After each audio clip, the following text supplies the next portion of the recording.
Welcome to The Hypnotist, the show that gives you inside access to cutting-edge hypnosis with real clients facing genuine issues. Brought to you by the hypnotherapist demanded by celebrities, CEOs, and even royalty, Adam Cox. These recordings took place live from Adam's clinic in London's world-famous Harley Street. This podcast features powerful hypnosis, so do not listen while driving or operating machinery. This recording is not suitable for those with epilepsy or severe mental health issues. So, get yourself comfortable and enjoy today's episode of The Hypnotist. Hi, it's Adam here, and in this episode of The Hypnotist, you'll be listening to a hypnosis session created for what many people would consider a more taboo topic, and that is the topic of child abuse. And it would be lovely if we lived in a world where child abuse didn't happen, but that certainly isn't the case. And as a therapist, unfortunately, I deal with many clients, everything from panic attacks and obesity and various coping strategies like addictions can be linked back at some point to abuse in either childhood or teenage years. This particular client and session was a little bit different in the sense that it'd been happening over generations.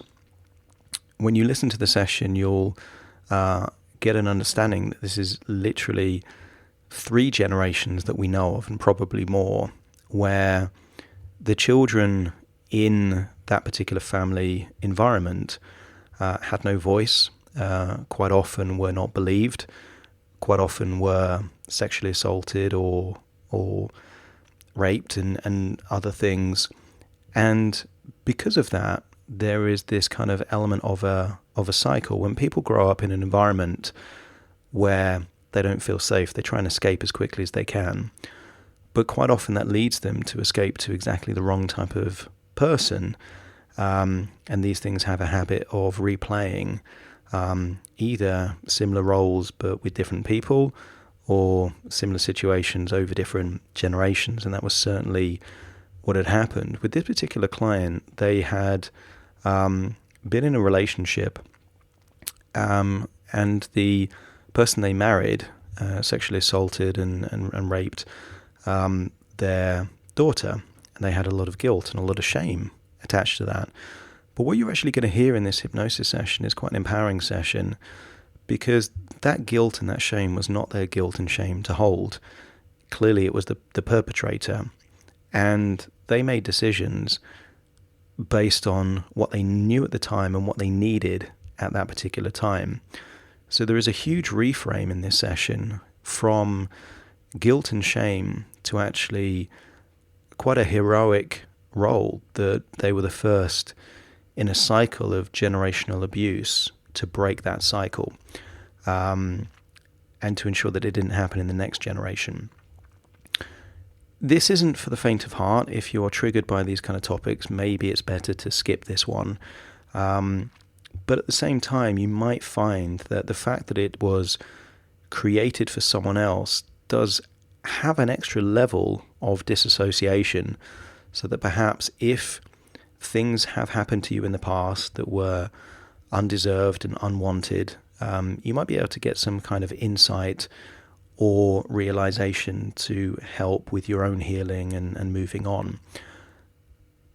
If you would like something a bit more bespoke and detailed, customized to you and your situation, or in fact, if you know someone that might need that kind of help, there is a link in the show notes where you can schedule a free consultation call with me. For now, though, I'm not going to say enjoy this session because it's quite a heavy session, but what I would say is find a quiet place, be open-minded to some form of empowering change. So find a comfortable place and relax.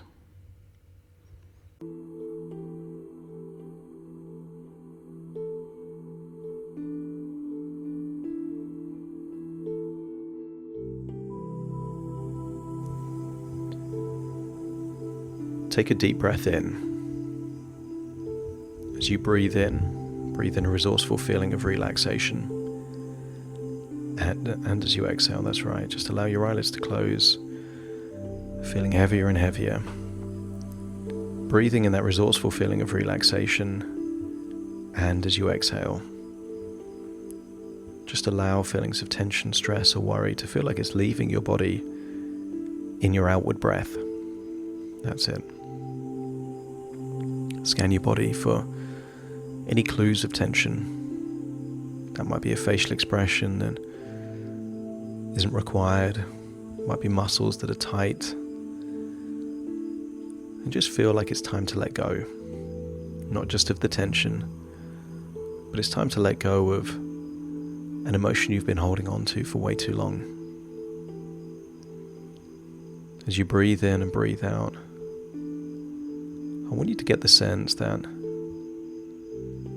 you've been holding on to an emotion that was never yours to hold on to. It belonged to someone else. I want you to imagine how you would feel if 31 years ago someone accumulated a debt. It was their choice.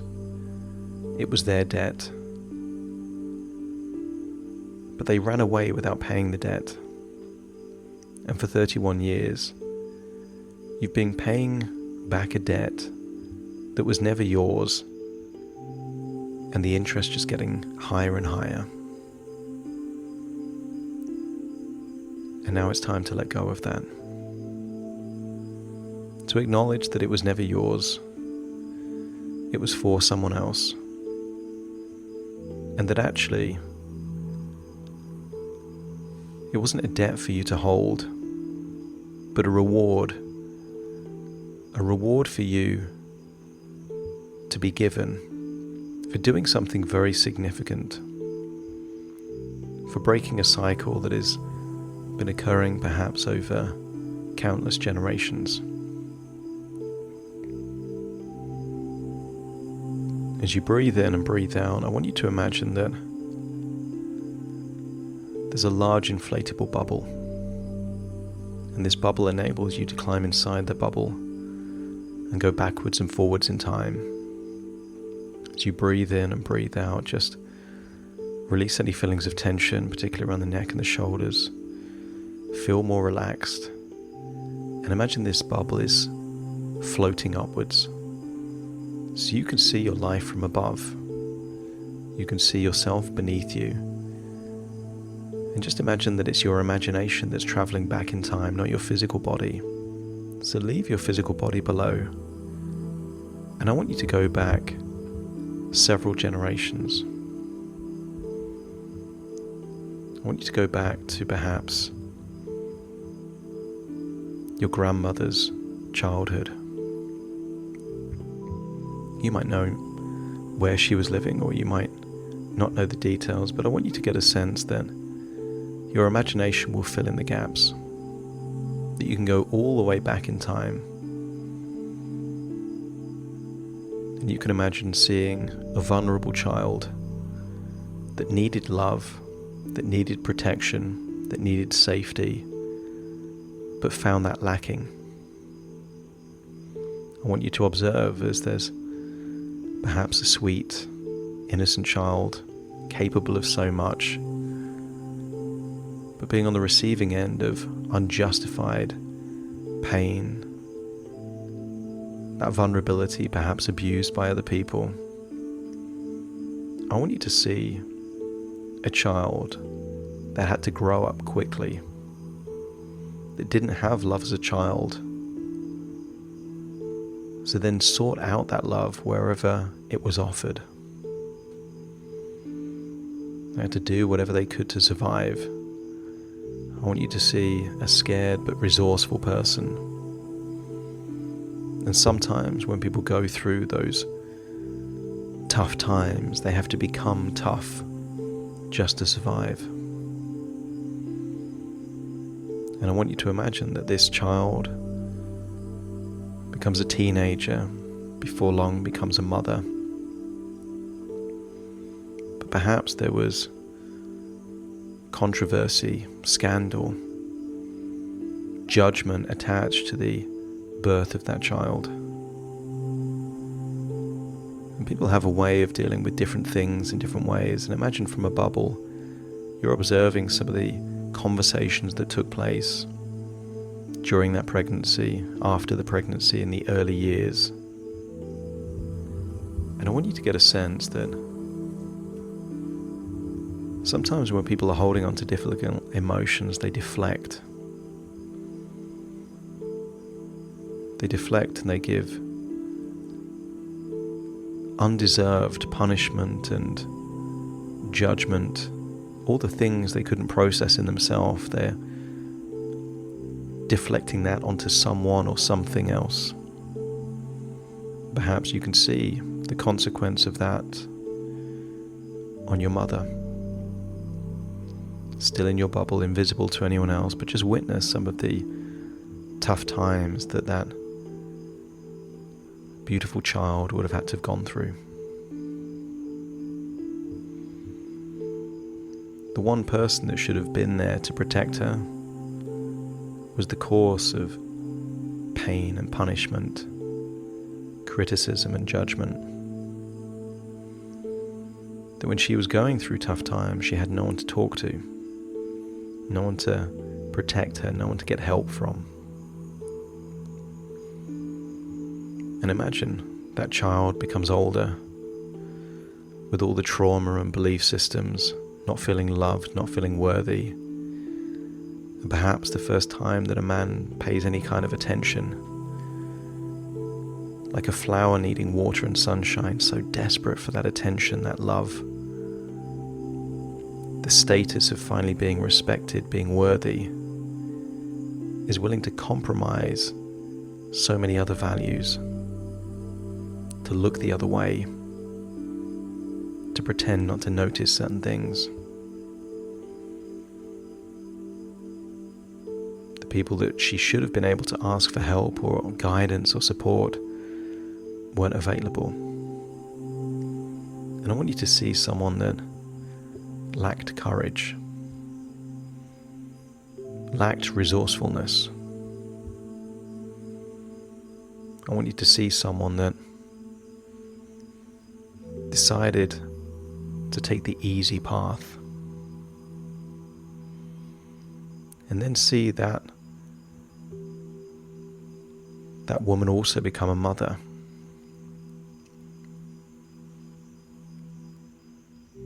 Perhaps because she didn't have a good experience of having a good mother herself, didn't know how to really be a mother, but perhaps was a hard worker, so she did the thing that she knew how to do, worked hard, was away from the house a lot. That was her way of giving love, was making sure there were food available, clothes to wear, doing what was expected as a family, go to church. She was trying her best with what she knew, but had very little options. No one taught her how to be courageous.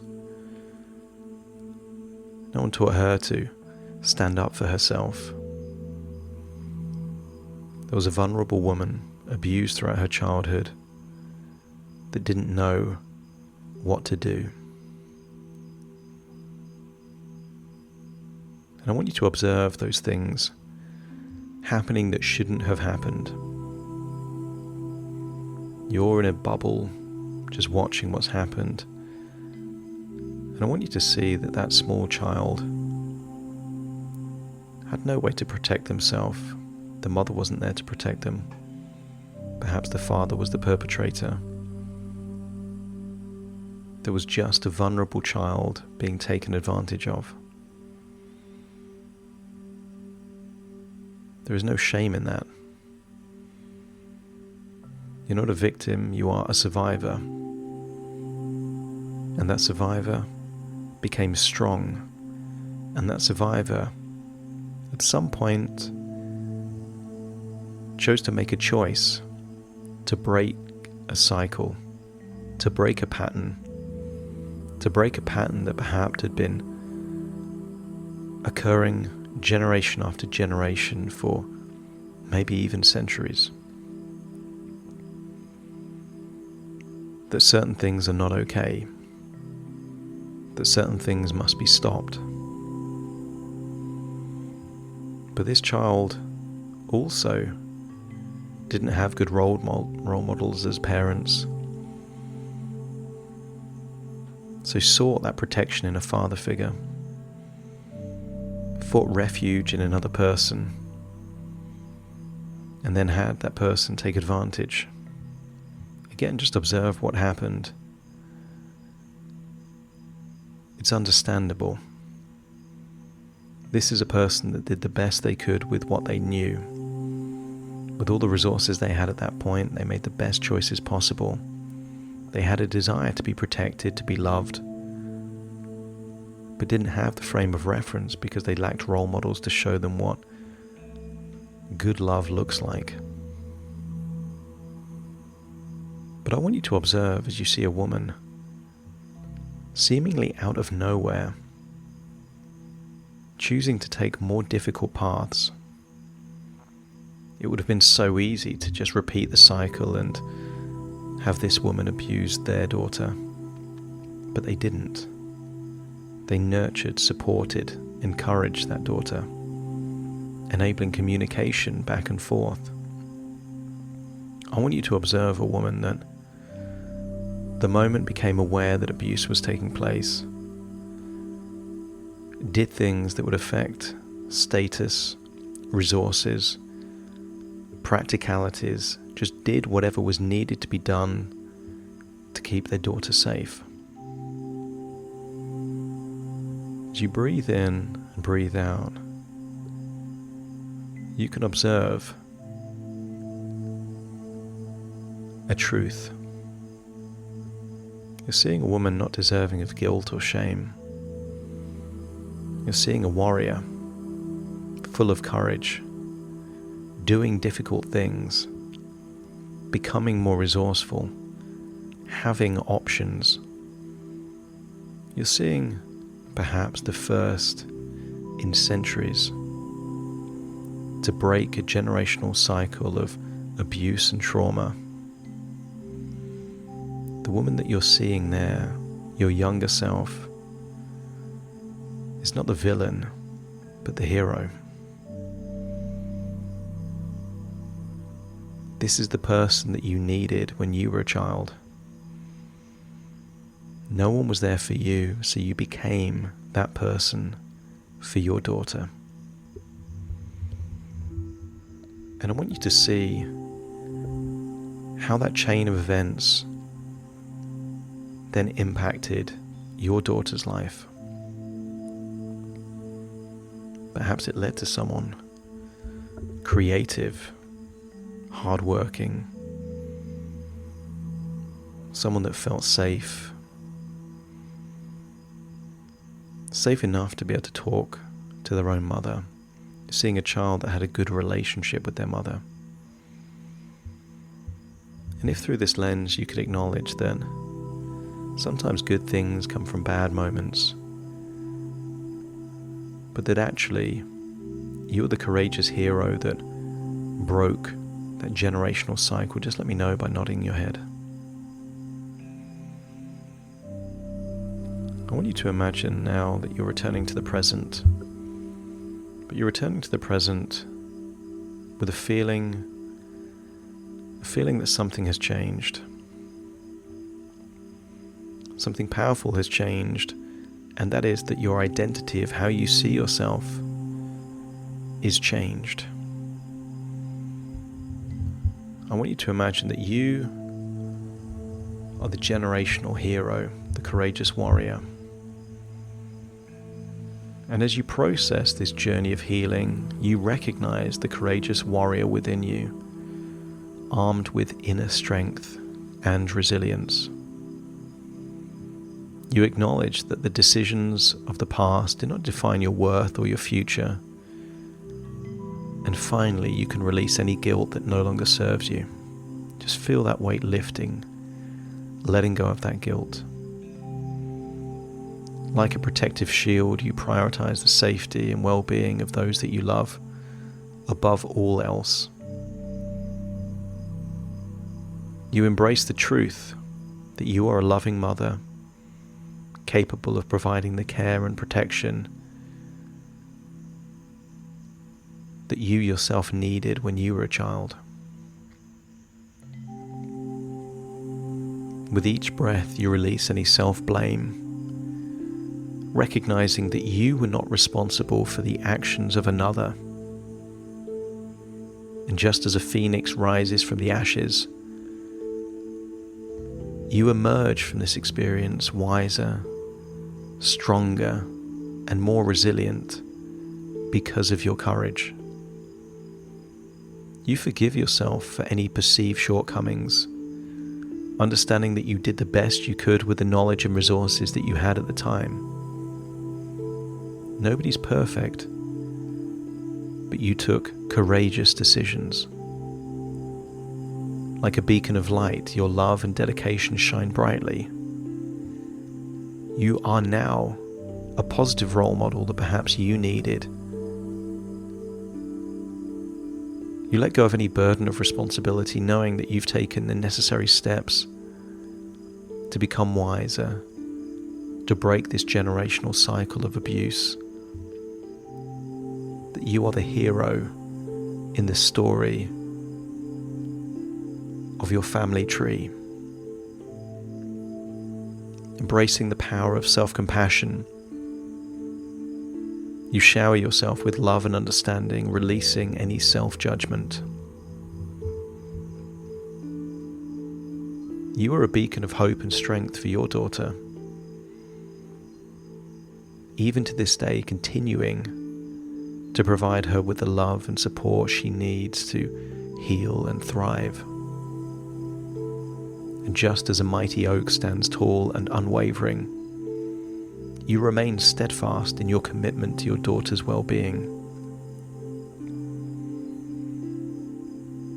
And you can forgive yourself because you recognize that your actions were driven by love and a fierce desire to protect.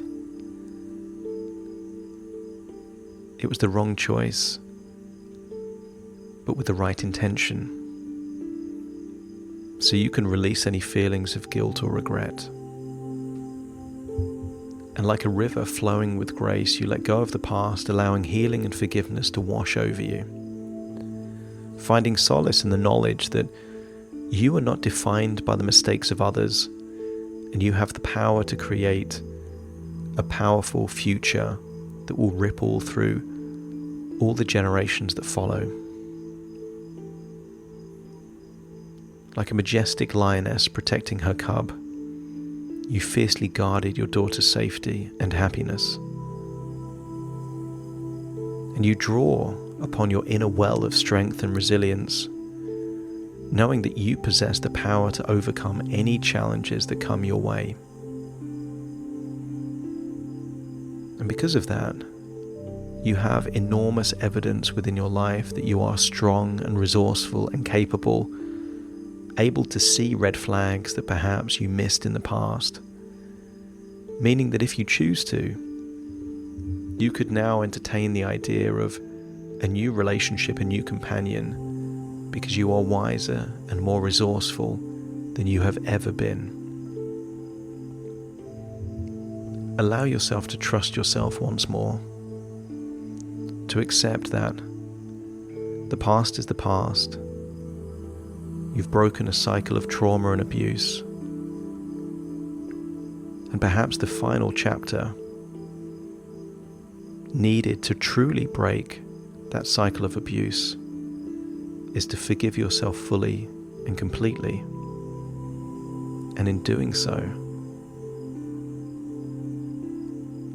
you allow yourself to be yet another great example and positive role model for all future generations. If your unconscious mind accepts these suggestions to be true, useful and helpful, to let go of the guilt and regret of the past and then open a new doorway into a positive, joyful future, let me know by nodding your head. That's it. Feel how good it feels to let go of that guilt, that regret, and allow inwards feelings of pride, accomplishment, and gratitude. Realizing that the gift from all of this is joy. So allow joy into your life. Feel how good it feels to finally be joyful and happy. And accepting the suggestion that you will have more joy and happiness in your future. Allow yourself to return fully to the present as you take a deep breath in through your nose and out through your nose. Fully releasing all the baggage of the past. That's it. Just wiggle your fingers, wiggle your toes, fully integrating into this moment as I now count from 1 to 10 to awaken you. Starting to count. 1, 2, 3, waking up. 4, 5, 6, more alert. 7, 8, open your eyes, open your eyes. 9, 10, wide awake, wide awake, wide awake.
Thank you for listening to The Hypnotist with Adam Cox, the show that gives you inside access to cutting-edge hypnosis with real clients facing genuine issues. To automatically receive the latest episodes, please subscribe. If you'd like to support the show, please share this episode with just one friend you think it could help. And if this episode helped you, please leave us a 5-star review.